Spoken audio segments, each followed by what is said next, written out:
So mga katropa, i-marinate muna natin itong ating chicken drumstick. This is Magnolia chicken. Binili ko po ito sa grocery store. Yan. So ito po almost nasa, binilang ko po ito nasa 150 pieces. So i-marinate muna natin. Bigyan natin ng kalamansi, salt,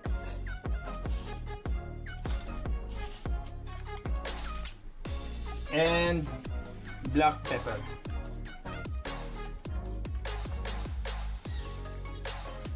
Yan. So bukas pa natin ito lulutuin. I-marinate po natin ito ng overnight. Then i-mix na lang po natin. Yan. Bukas natin ito lulutuin kasama ng pansit gisado. At yung ating puto bukas na rin yung lulutuin. Okay, para maibigay na natin sa hapon. So bukas Pasko, Christmas Day. So mamimigay tayo ng blessings sa mga less fortunate nating mga kababayan para maibalik naman natin yung konting blessings, may share natin yung konting blessings na natanggap din natin. Okay? And then lagay natin yung ating garlic, bawang. Yan, simple marination lang. Ito pong magbibigay ng bango sa ating chicken. So, marinate po natin ito ng overnight. See you po tomorrow. So mga katropa, ginagawa na po ni Mrs. yung puto.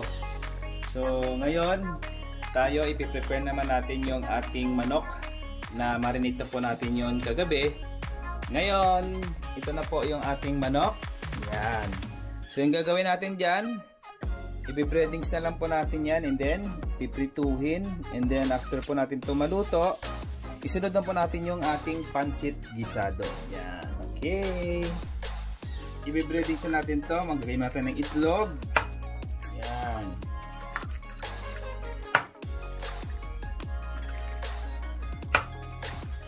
Para dumikit yung ating flour. Lagyan po natin ng flour. Yan. Para mapakapit natin yung ating butter mamaya. So, malinis po yung aking kamay. Kahugas ko lang po.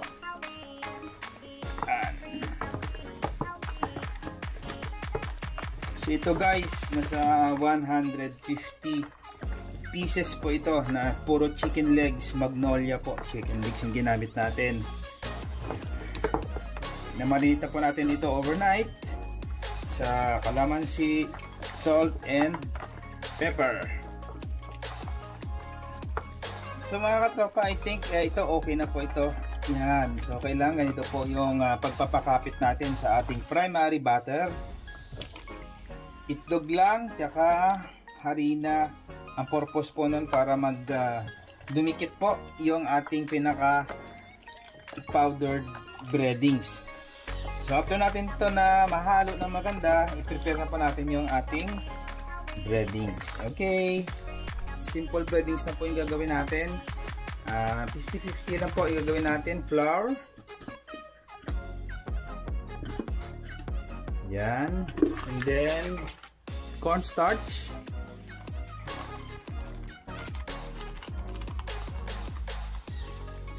Salt.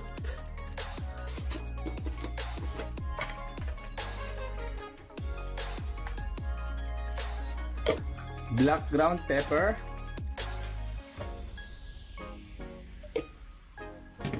At garlic powder. So simple lang po na breadings yung gagawin natin.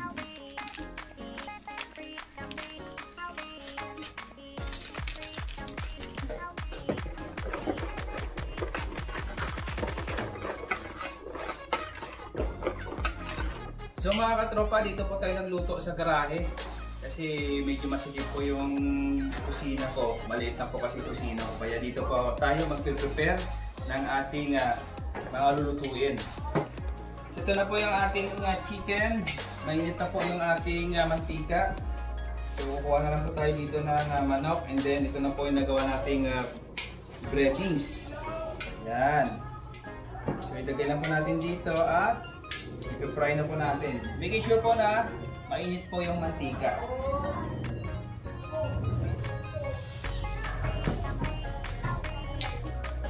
So pasensya na po kayo, medyo maingay po sa labas. May mga bata po naglalaro dyan. By the way, ito na po. Ilagay natin dito sa ating mantika. Yan.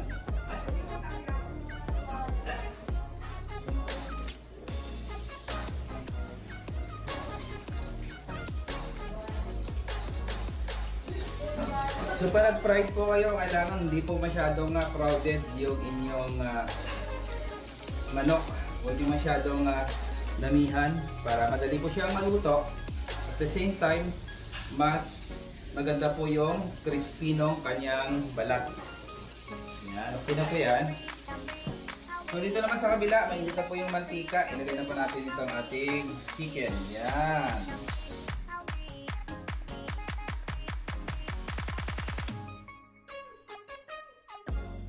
Pa itong isa, luto na po ito. Yan. So, tinan nyo po, oh. Ang ganda po ng pagkakaprito natin ng ating manok. Tama lang po yung kanyang breadings. Sigurado po, ano po ito, crispy. Yan po yung kagandahan pag hindi po siya overcrowded, madali po siyang maluto.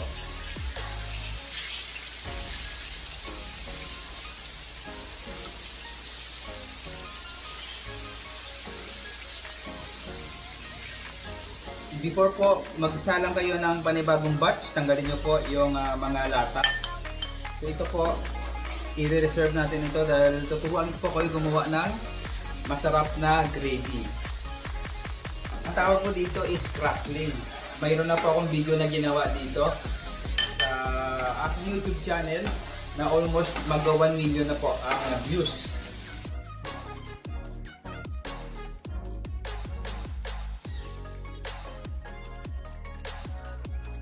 So mga tropa, ito na po yung ating first batch na naluto.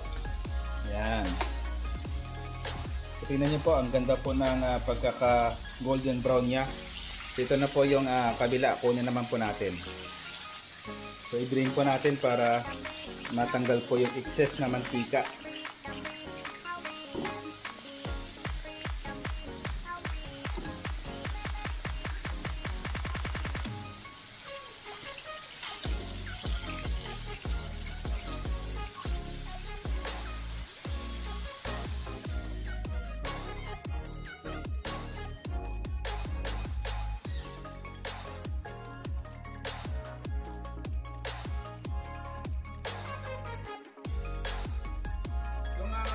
Magluluto na po tayo ng pancit guisado.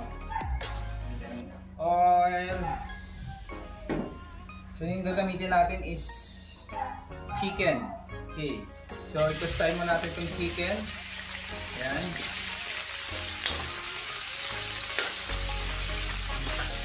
So yung lulutuin natin is about siguro nasa 8 kilos na pancit guisado. So I think makakaluto tayo dito ng tatlong batch. Kaya isang lutuan siguro, ito kasya siguro dito 3 or 4 na kilo. So tingnan natin. So mga katropa, pag medyo nag-brown na po yung ating chicken, yan po, medyo nag-brown na po siya. Yan. Pwede na po natin ilagay yung ating mga aromatics. Lagay po natin yung bawang. At sunod natin yung ating sibuyas. Yan.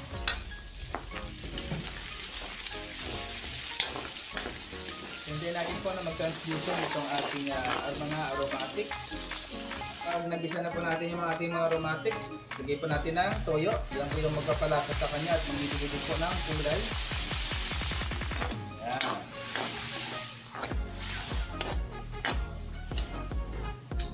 And then, sunod natin yung ating pork liver.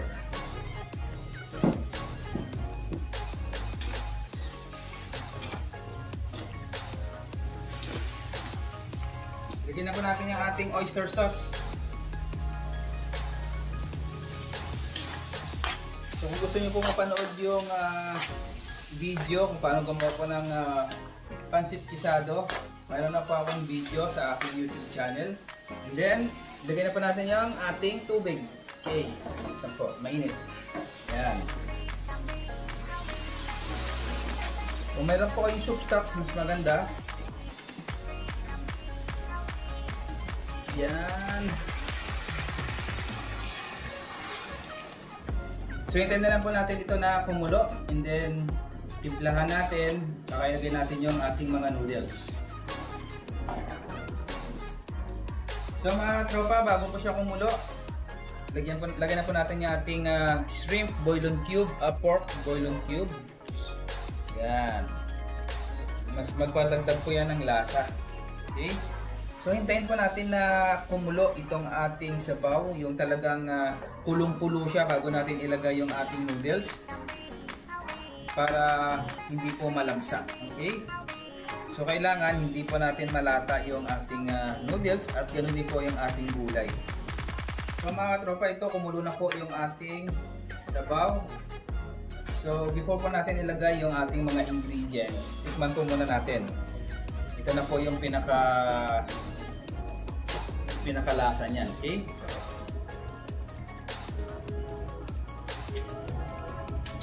So okay na po yung timpla niya. Ilagay na po natin yung ating gulay. So first, ito po sayote, kaya ito po munang unahin ko kasi medyo matigas po ito. Pero yung iba pong mga gulay na katulad po ng carrots at repolyo ay ipahuli po natin kasi madali lang pong maluto yon. Inuna ko lang po ito kasi medyo matigas po ito, baka maghilaw. Unahin po muna natin yung ating sutanghon before po yung ating pancit canton dahil medyo matigas po siya compared doon sa ating pancit canton. So yung tawag sa Bisaya nito is bangki. Hindi ko lang po alam ang tawag sa dito sa Maynila, siguro halo. Yan. And pag na-submerge na po natin at medyo naghiwa-hiwalay na po yung ating bihon, pwede na po natin ilagay yung ating pancit canton. Ilagay na po natin yung ating pancit canton.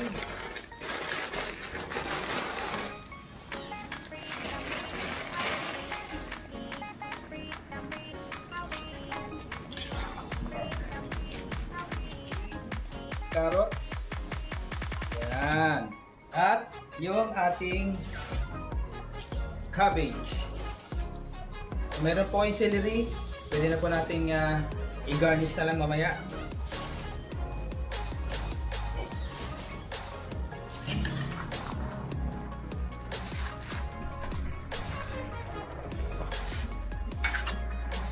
Ito yung ating pansit. Luto na po ito. Yung pansit naman po ay kailangan hindi po siya ma-overcook.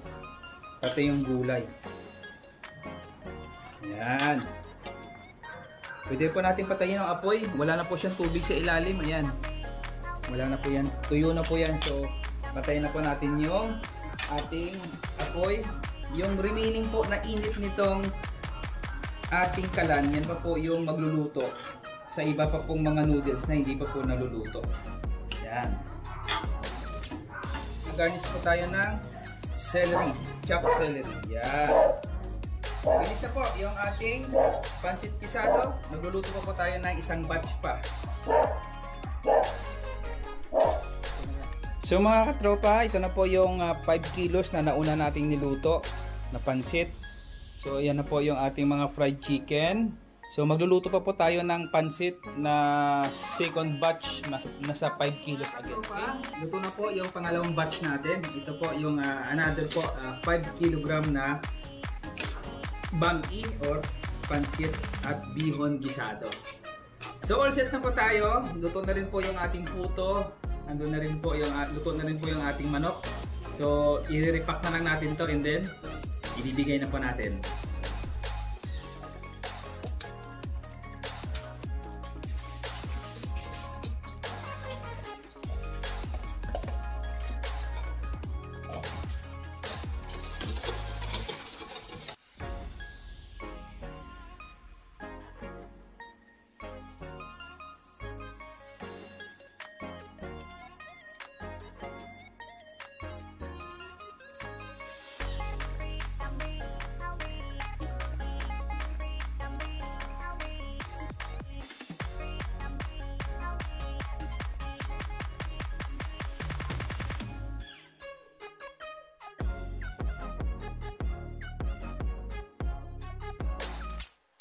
Pala yung aking anak, siya naman yung naglalagay ng mga cheese sa ating puto.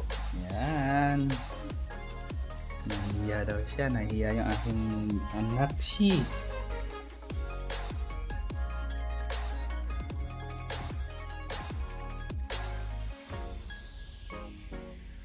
Ito na rin yung puto na naluto namin. Yan. So may nakasalang pa po doon. So ito po yung puto natin. Almost nasa 150 pieces na rin po yan. Para ma-distribute natin at mapakain na rin. Ito na po yung ating chicken. 150 pieces po yan. At yung ating pansit. Meron pa po doon sa labas. Okay, yan pa po yung another 5 kg. So hindi pa po natin na ilalagay. So bumili na rin po kami dito ng styrofoam na paglalagyan namin. Yan. Dito po. Hello po mga katropa. Malapit na po. So all in all ho, bubuo tayo ng 150 packs na pagkain. So ito at least nasa 100 na po ito. May natira pa tayong pansit. Yung ating manok is about 150 pieces naman yon. Plus yung puto. At may sisto po tayong binili na para pangtulak. Siguro sa ganito karaming pansit, almost isang serving na rin to. Siguro nasa 400 grams na rin ang sukat nito. So sa ganito karami, mabubusog na po sila dito. Plus isang chicken, isang puto, tsaka may sesto pa. Ang matitira po dito sa pansit ay ipamimigay din po namin. Nakakapagod din pala pero masaya. So tatlo lang po kami dito yung gumawa. Hindi na po ako naghanap ng iba pang makakatulong dahil kaya naman namin. So mga katropa, tapos na po kaming mag-ayos. Nailagay na po namin sa kanyang box. So yan po yung aming ipamimigay ngayon. Inabot na po kami ng alas 3 ng hapon. Mula pa po kaninang umaga, tatlo lang po kami nag-prepare. So, ayaw po yung dalawa. Alam ko po, pagod na sila. Ayaw magpakita sa video. Yan. Pero yan, lahat po, nasa 150 pieces po lahat yan ay pamimigay natin. Tapos, meron din po kami ditong sesto, pantulak. Yan, nasa 150 pieces na rin po yan. May natira pa po yung pansit. Siguro yung matitira dyan is ipamimigay na rin namin. So mga katropa, samahan nyo po kami dahil alis na po tayo. Maghanap po tayo ng mga kababayan natin na dapat bigyan ng pagkain. Yung mga taong nagugutom. Dahil ngayon Christmas, so po yung aking pagbabalik ng biyaya. Pag-share ko ng blessings. Kahit pa paano po may dumating sa aking blessings. Hindi man po sa pera, health, higit sa lahat, ito po ay aking pasasalamat dahil nabot ko po yung 100,000 subscribers. Salamat po mga katropa. Kita-kita tayo sa kalsada.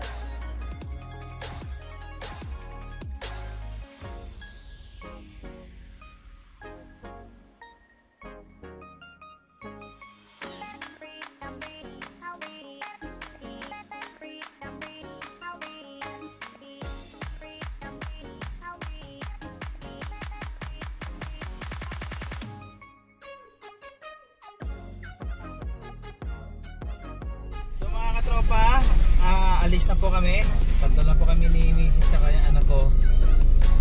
Samahan niyo po kami dahil lahat po na madadaanan natin na pwede natin pagbigyan ng pagkain ay bibigyan natin.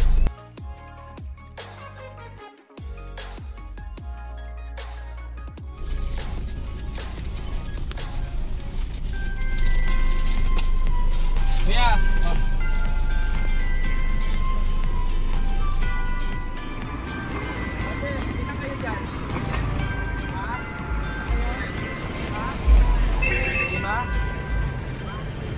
Hindi kayo.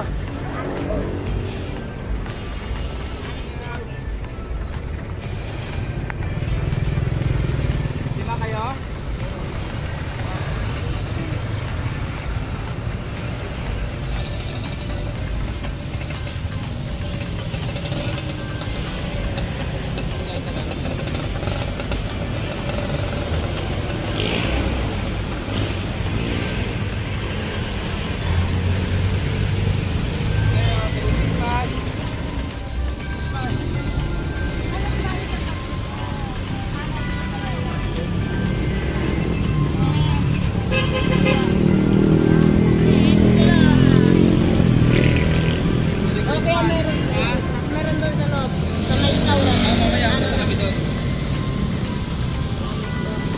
mga katropa dito sa may taas ng tulay papunta sa Balintawak.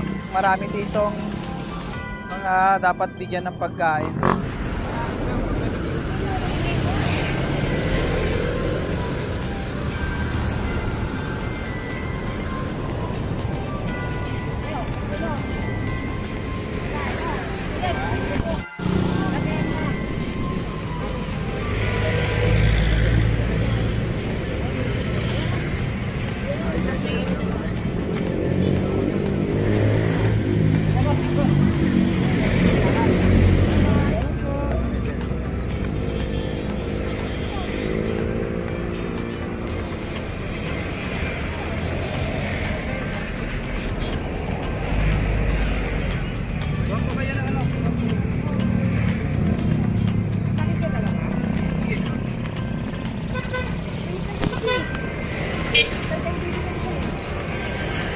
Salamat! Merry Christmas! Merry Christmas!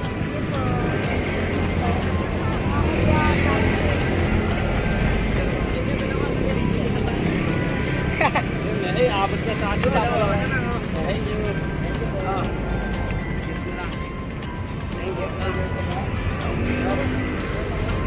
Pabalik ako.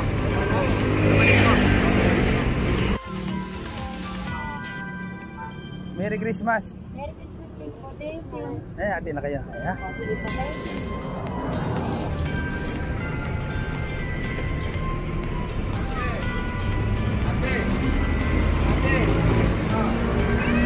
Tayo po.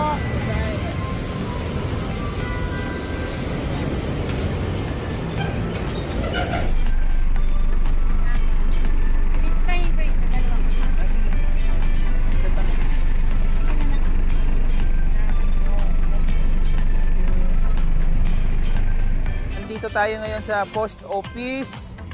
Marami po ditong nangangailangan ng pagkain. Dito tayo. Ikot tayo rito.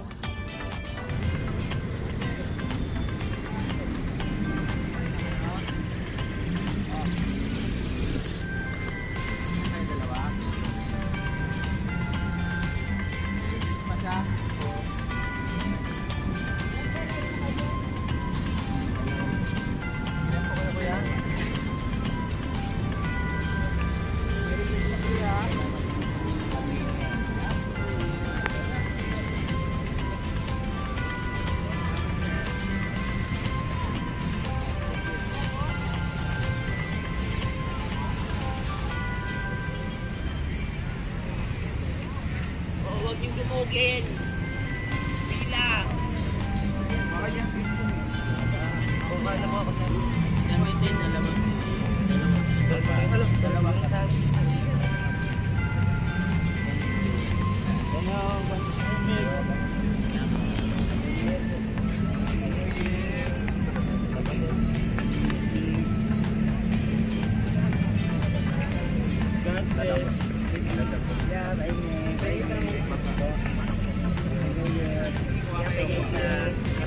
Salamat. Sige po.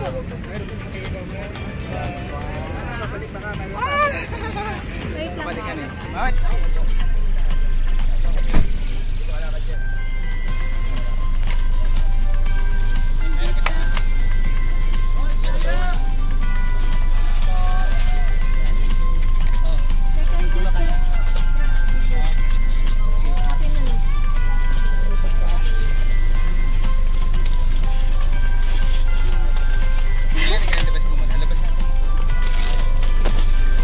Ah, yan na. Juice. Dito ka lakad dyan. Mayroon ba dyan? Ha? Mayroon ba? Magtulakan. Ha? Sige.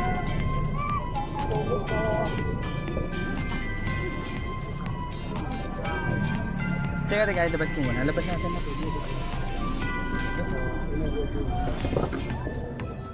Ay, sir, ya. Oh, pila kayo, pila. Hindi, huwag kayo magdo...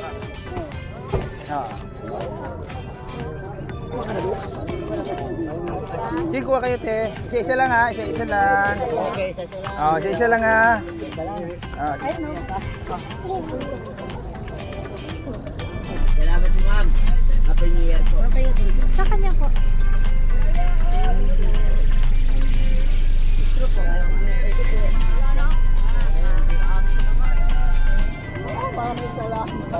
Merry Christmas!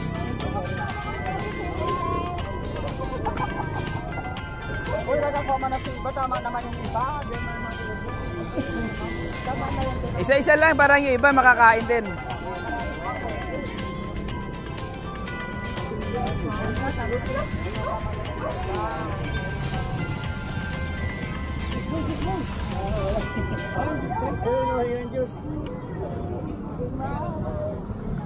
So mga katropa, naubos na po nating ipamigay yung 150 packs na mga pagkain. So salamat po mga katropa sa inyong pagsama sa aming pamimigay ng pagkain. Ako po si Chef Angel, bumabati po sa inyo ng Merry Christmas and Happy Prosperous New Year!